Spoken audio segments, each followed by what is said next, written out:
Bagi Anda yang baru saja bergabung, berikut berita utama kami hari ini. Pembunuh wanita yang mayatnya ditemukan di sawah Kabupaten Tuban dibekuk polisi kurang dari 24 jam. Rumah di kawasan permukiman padat di Surabaya ludes terbakar penghuni syok.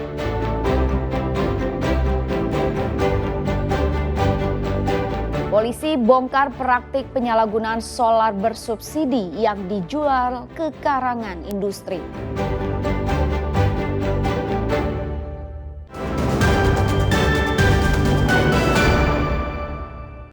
Sebuah rumah di perkampungan padat penduduk di Surabaya terbakar. Diduga kebakaran dipicu akibat korsleting listrik. Saat kejadian, rumah dalam kondisi kosong karena ditinggal penghuninya bekerja.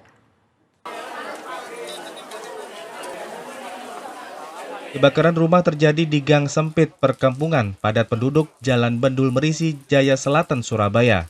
Satu di antara penghuni rumah syok dan menangis mengetahui tempat tinggalnya hangus dilalap si jago merah. Api pertama kali muncul dari lantai 2 rumah.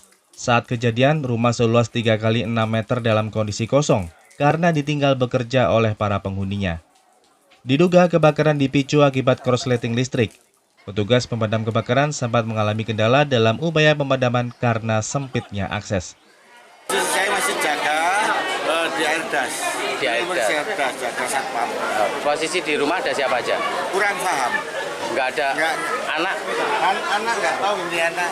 Malah katanya udah di rumah dan 4. Oh, terus istri? Istri mau kader puskesmas. Mau kader puskesmas. Terus informasi yang didapat Bapak kebakaran itu dari apa? Saya kurang paham masih. Informasinya katanya korsleting listrik.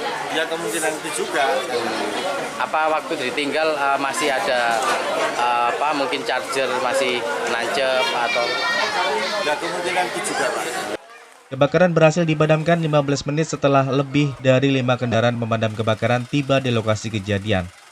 Tak ada korban jiwa dalam musibah ini, namun kerugian ditaksir mencapai ratusan juta rupiah. Wahyu Pratama melaporkan dari Surabaya. Praktik penyalahgunaan BBM solar bersubsidi kembali dibongkar Polrestabes Surabaya. BBM subsidi dibeli yang seharusnya diperuntukkan untuk nelayan di kawasan Bangkalan justru dijual kembali untuk industri. Truk tangki pengangkut BBM subsidi jenis solar ini disita aparat Polrestabes Surabaya. Selain menyita truk, polisi juga menangkap 4 tersangka, yakni Komisaris PT Cahaya Pratama Energi, Direktur, dan seorang karyawan, serta seorang lagi penimbun BBM solar.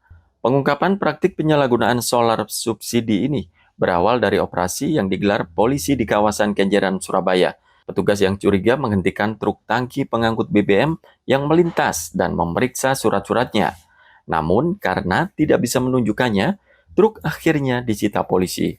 Setelah diselidiki petugas, ternyata truk tangki mengangkut BBM subsidi jenis solar yang sedianya diperuntukkan untuk para nelayan di Bangkalan.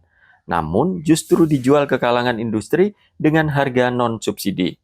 Modusnya, pelaku membeli solar di stasiun pengisian bahan bakar nelayan dari seorang penimbun di Kabupaten Bangkalan. Solar subsidi yang dibeli seharga Rp6.800 per liter dijual kembali ke kalangan industri dengan harga Rp8.700 per liter. Penyalahgunaan solar subsidi ini selain merugikan negara juga merugikan para masyarakat, terutama nelayan di kawasan Bangkalan. Tiga orang pelaku yaitu SMC serta RAD bahwa solar tersebut diperoleh dari saudara TA, di mana alatnya adalah di Bangkalan.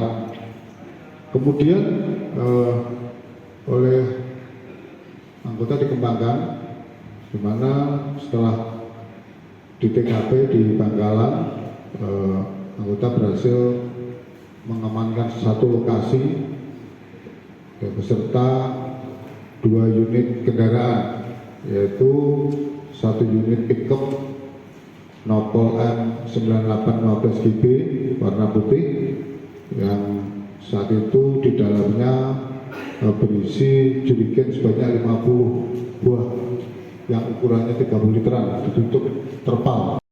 Untuk mempertanggungjawabkan perbuatannya, tersangka dijerat dengan Undang-Undang tentang Minyak dan Gas Bumi, hukuman 6 tahun penjara. Selamat Riyadi melaporkan dari Surabaya. Direktorat Reserse Cyber Polda Jawa Timur membekuk pelaku manipulasi ratusan KTP warga dengan modus iming-iming mendapatkan jatah makan bergizi. Alih-alih mendapatkan MBG, KTP tersebut justru digunakan untuk membuat akun toko daring. TD, usia 38 tahun, warga Prambon Nganjuk, digelandang anggota Direktorat Reserse Siber karena diduga memanipulasi ratusan KTP warga Nganjuk. Modus pelaku yakni mencari kartu tanda penduduk atau KTP milik warga. Agar masyarakat mau memberikan identitas kependudukannya, pelaku menjanjikan warga untuk mendapat bantuan makanan bergizi gratis dari pemerintah. Alih-alih mendapatkan jatah MBG, 129 KTP milik warga justru didaftarkan untuk membuat akun toko daring tanpa sepengetahuan pemilik. Toko online tersebut digunakan sendiri untuk meraup keuntungan pribadi. Bahkan per bulan pelaku bisa mendapatkan uang hingga 20 juta rupiah. Menurut polisi, aksi manipulasi data pribadi warga ini sudah dilakukan pelaku TD sejak Desember 2024 lalu hingga Juni 2025. Setelah dikumpulkan kepada tersangka, kemudian data-data tersebut oleh tersangka TD dibuatkan NPWP elektronik, kemudian dia juga meregister SIM card dan didaftarkan rekening e-wallet SIBank secara online, serta kegunaannya data-data ini kemudian dibuatkan akun toko online. Dari pengungkapan kasus ini, polisi menyita 129 KTP sebagai barang bukti dan 129 NPWP milik ratusan warga, ponsel, dan 2 unit komputer. Pelaku dijerat dengan Undang-Undang ITE tentang manipulasi data, ancaman hukuman maksimal 12 tahun penjara. Wahyu Pratama melaporkan dari Surabaya.